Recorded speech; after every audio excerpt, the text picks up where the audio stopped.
drip tank. One evening, Percy was bringing empty stone trucks from the harbour. He was tired of his quarrel with Thomas and wanted to be friends again. He'd had a good day and was feeling extra pleased with himself.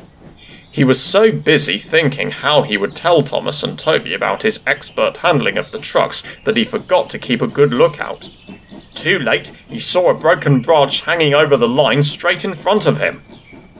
"Oh!" he groaned.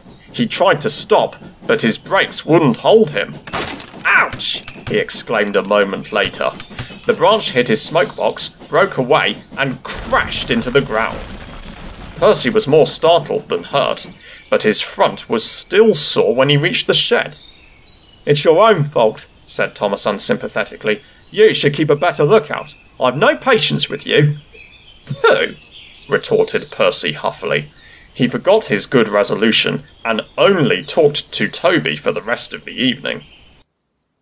Percy didn't speak to Thomas the next day either. "I say, Toby," he said in the shed that evening, "what's a drip? Do you know?" Toby pondered. "It's when rain comes through a hole in your cab and the fireman hasn't got time to mend it," he decided at last. "That's silly," objected Percy. "I heard a boy on the platform call his friend one this afternoon. I'm sure he couldn't have come through a hole in my cab," he added earnestly. Thomas was tired of being ignored. "That's different," he interrupted loftily. "The boy just thought his friend was being a coward, or silly, or a spoil-sport." Percy thought about this. "So if," he suggested reflectively, "if you stopped me from doing something nice, would you be a drip, Thomas?" "You're the drip," answered Thomas crossly. "Now go to sleep like a sensible engine and stop talking nonsense." Percy was offended. Instead of going to sleep, he became even more determined to pay Thomas back. The next day, Henry's train was late at the junction. When Thomas set out along the valley, he was trying to make up for lost time. Suddenly there was a loud bang, and something hard hit the bottom of his front-hand water tank. "Ouch!" exclaimed Thomas and stopped. As he did so, he felt cold water splashing against his wheels. "One of your side rods has broken," said his driver. "It's swung up and punctured your tank. We'll have to get help." At Farquhar, Percy was shunting. The station master came up. "Leave those trucks, please, Percy," he said. "Thomas has got a hole in his water tank.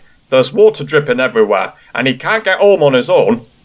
Percy was still cross with Thomas. "I won't go," he said. "Thomas called me a drip. Let him jolly well stay there and drip himself." "But what about Annie and Clarabelle and the passengers?" reminded Percy's driver. "Do they deserve to stay out all night too?" Percy was sorry at once. "I forgot them," he said. "We must rescue them in case they turn into drips too." He hurried away. He found Thomas near the river. Everyone was glad to see him, and the passengers thanked him for coming. "I'm sorry I was rude," said Thomas, as Percy helped him back to the shed. "That tank of mine turned me into a bigger drip than we expected, didn't it? Can we be friends again, please?" Percy was more than delighted to agree.